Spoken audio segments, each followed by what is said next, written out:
ইমানের সামনে যখন আজরাইল আসবে তখন তার রগগুলা ছিঁড়ে যাবে, হাড্ডিগুলো টাস টাস করে খুলে যাবে। এখন প্রশ্ন হলো হুজুর, ইমানদারের সামনে যদি আজরাইল আসে, আজরাইল ইমানদারের সামনে কেমন ব্যবহার করবে? এবার আসুন একটু নবীর হাদিস থেকে তালাশ করে বের করি।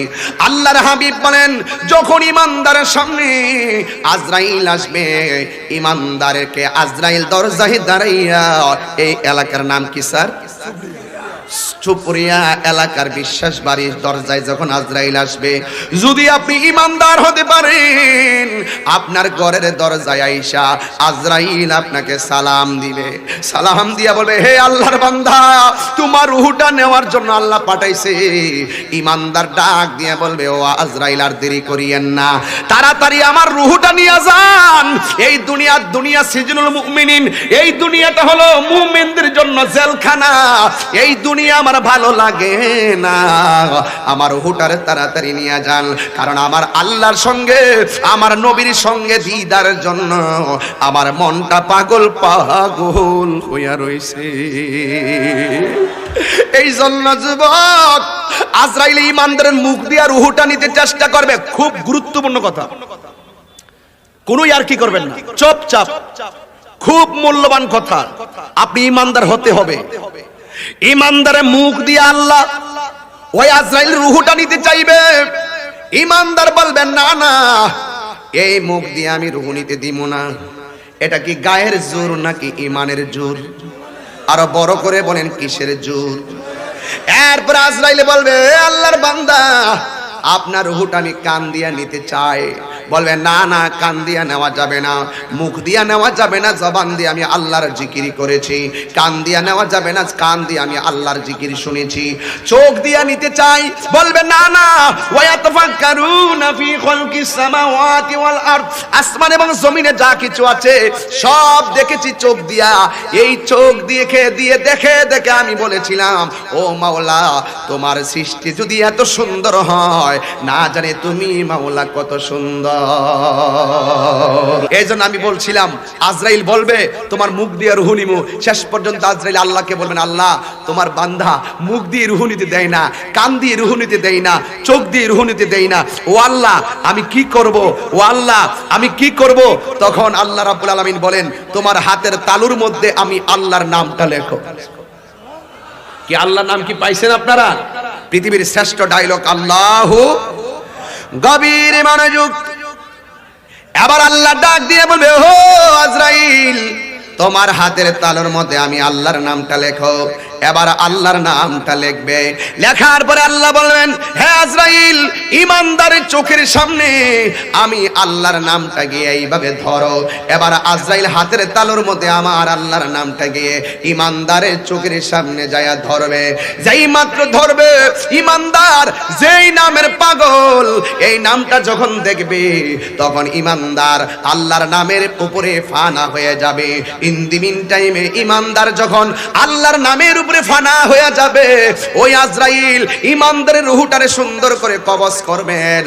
কিন্তু মায়ের স্তন থেকে সন্তান দুধ পান কইরা যেমনে ঘুমায়া যায়, ইমানদার এমন ভাবে ঘুমায়া যাবে, ইমানদার যাররা পরিমাণ কোনো টের পাবে না।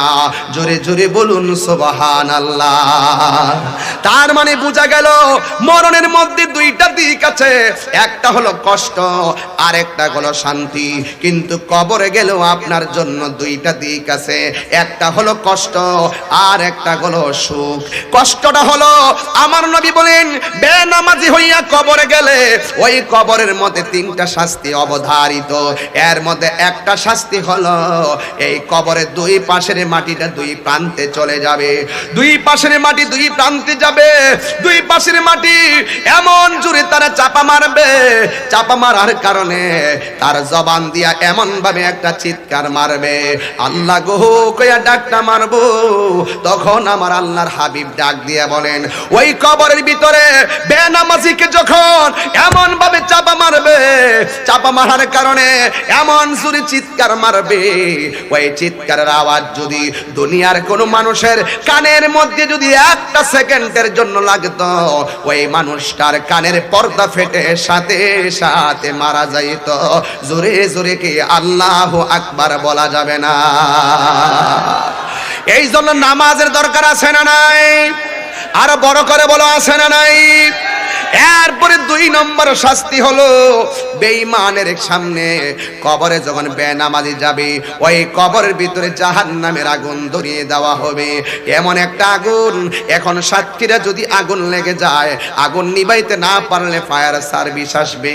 কিন্তু সাতক্ষীরার জমিনে চুপড়িয়া বিশ্বাসবাড়ি এলাকার গুরুস্থানের কবরে যদি কোনো কবরে আগুন ধরে, ওই কবরের মানুষগুলো আগুনে আছে কিনা সুখে আছে, এই কথাগুলো বাড়িওয়ালারা বোঝার কোনো ক্ষমতা নাই। ওই কবরে আগুন নিভাইবার কোনো সুযোগ নাই।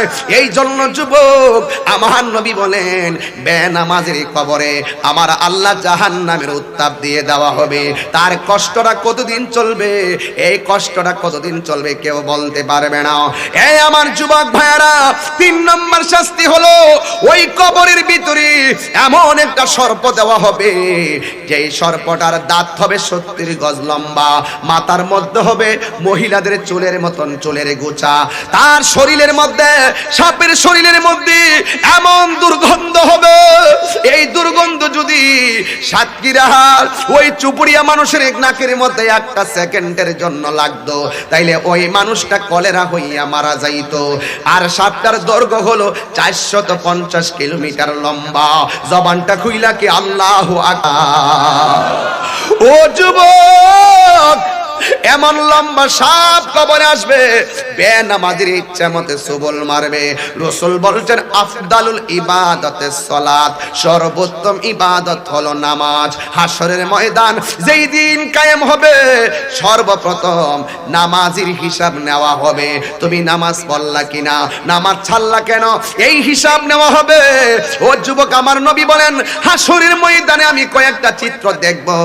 1 নম্বর হলো নামাজীদের হিসাব। আল্লাহ বলবেন, সাবধান, দাঁড়িয়ে যাও, 1 ইঞ্চি সামনে যেতে পারবে না, তুমি নামাজ পড়লা না কেন, হিসাব তোমাকে দিতে হবে।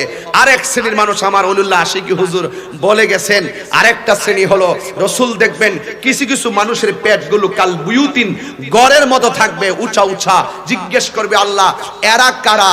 ওই এরা হলো দুনিয়ার সুদখোরের দল। আমার আশিকি হুজুর কেবলা এই কথাগুলো বইলে গেছেন, এই পেট হবে ঘরের মতন, এই পেট এমন ঘরের মতো হবে, জীবনে যতটা টাকা হারাম খেয়েছে প্রত্যেকটা টাকা সর্পে পরিণত হবে। আর তাকে এমন সুবল দিবে, ওই সাপের হাকিকত বলা হচ্ছে, এই সাপ যদি দুনিয়াতে একবার শ্বাস ফেলতো, ওই দুনিয়ার গাছপালাগুলো বিষে মারা যেত। আমি খুব দামি কথা বলতেছি বাবা, তোমরা যদি মনোযোগী না হও সমস্যা। ইন দি মিন টাইমে ওই সর্প তার ভিতর কি করবে, আঘাত করবে। তার কণ্ঠটা এত কর্কশ হবে, জাহান্নামীরা পর্যন্ত বলবে, আল্লাহ ওরে আমাদের কাছ থেকে দূরে নিয়ে যাও, তার কর্কশ আওয়াজ আর ভাল লাগে না। রাসূল বলেন, আমি আর এক শ্রেণীর মানুষ দেখব লাইন ধরে দাঁড়ানো, তাদের শরীরের মধ্যে হলো জাহান্নামের আগুনের শিকল। রাসূল জিজ্ঞেস করবে, আল্লাহ এই লোকগুলাকে, এত সুন্দর সুন্দর স্মার্ট চেহারা, তাদের শরীরের মধ্যে আগুনের শিকল কেন লাগিয়ে দেওয়া হয়েছে? আল্লাহ বলবেন, বন্ধু, এরা হলো দুনিয়ার ওই সমস্ত সন্তান যারা দুনিয়াতে মা বাবার মনে কষ্ট দিয়েছে।